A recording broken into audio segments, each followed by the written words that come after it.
తెలంగాణ ప్రభుత్వం ప్రతిష్టాత్మకంగా భావిస్తున్న ఫ్యూచర్ సిటీ కోసం మరిన్ని భూములు సేకరించాలని నిర్ణయించింది.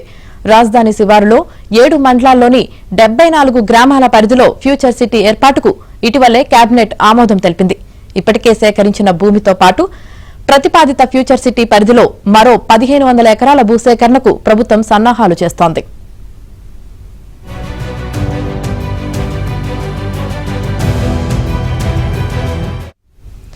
ఇందులో భాగంగా బుధవారం 2 గ్రామాల్లో పారిశ్రామిక పార్కుల పేరుతో 643 ఎకరాల భూమి సేకరణకు వేర్వేరుగా నోటిఫికేషన్లు జారీ చేసింది. కందుకూరు మండలం తిమ్మాయిపల్లిలో 366 ఎకరాలు, కొంగరకుర్దులో 277 ఎకరాల సేకరణకు రంగారెడ్డి జిల్లా కలెక్టర్ నోటిఫికేషన్ జారీ చేశారు. దాదాపు ఇందులో అన్ని అసైన్డ్ భూములే ఉన్నాయి. ఈ వారంలోనే మరో 900 ఎకరాల దాకా భూసేకరణకు అధికారులు రంగం సిద్ధం చేస్తున్నారు.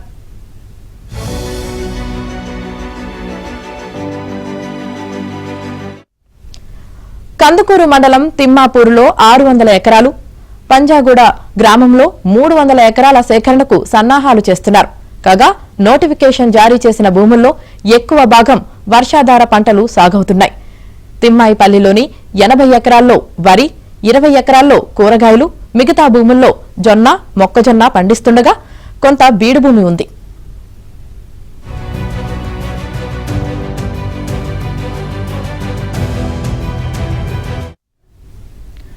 కొంగరకుర్దులో సేకరించనున్న 277 ఎకరాలు 1972, 1989, 1992లో 200 మందికి లావణి పట్టాలతో పంపిణీ చేశారు. వీటిలోనూ రైతులు వివిధ పంటలు సాగు చేస్తున్నారు. ఇదిలా ఉండగా మహేశ్వరవరం, నాగిరెడ్డిపల్లిలో ఐటీ పార్క్ లేదా పారిశ్రామికవాడ ఏర్పాటుకు 198 ఎకరాలు సేకరించనున్నారు. 2 రోజుల్లో ఇందుకు సంబంధించిన నోటిఫికేషన్ వెలువడనుంది.